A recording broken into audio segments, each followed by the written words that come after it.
All right, let's bring it back. Let's kind of revisit as we end. I always want to bring you back and kind of review the few things that you might want to work on, because you don't want to leave with your brain flooded. Everybody's different, especially in a group setting. Everybody moves at different paces. What we wanted to work on was we started real fresh and basic, and we wanted to talk about gap. And we realized that some people spell it differently. But what we want to work on is a routine. So once we get, you guys have all played golf for a while, and you're all at different levels, but to be able to be consistent, you want to try to do the same thing over and over again. And then when you do that, you want to transition, what we call transition. That's why I had you switch clubs.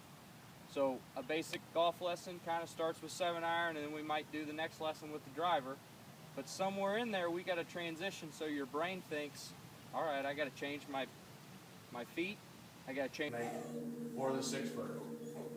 So I encourage you guys, out of all these lessons, to take away some drills and some games and some tricks, like the alignment stick that we use in the very first lesson about following the path of the alignment stick and lining up there.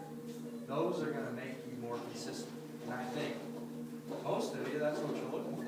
We're past the beginning stage, and we're in our intermediate stage where we're trying to lower our handicap, where we're trying to lower, our scores on a daily basis, and we need the consistency. So I think games and drills to be able to gain our confidence up is ultimately going to give us some fun results.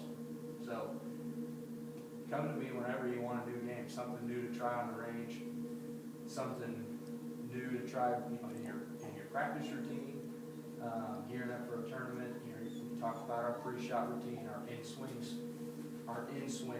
routine, what we're working on. That develops consistency and confidence. That's what we're looking for. So I appreciate all of you guys coming out. And does anybody else have any questions? About on the full swing, where we want to keep our lower body quiet, we want to keep our body completely still and let our arms just rock through the ball. And so then, whether we're taking the club here or whether we're taking the club here, this part of my body doesn't move. And so then I come back down, and it's a nice little brush to the ground. So that's pretty much a general chipping stance.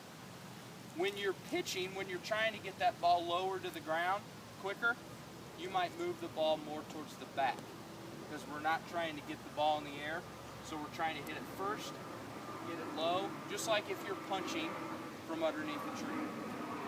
We're not trying to get the ball in the air, we're trying to keep it low, so we move it back in our stance versus kind of in the middle.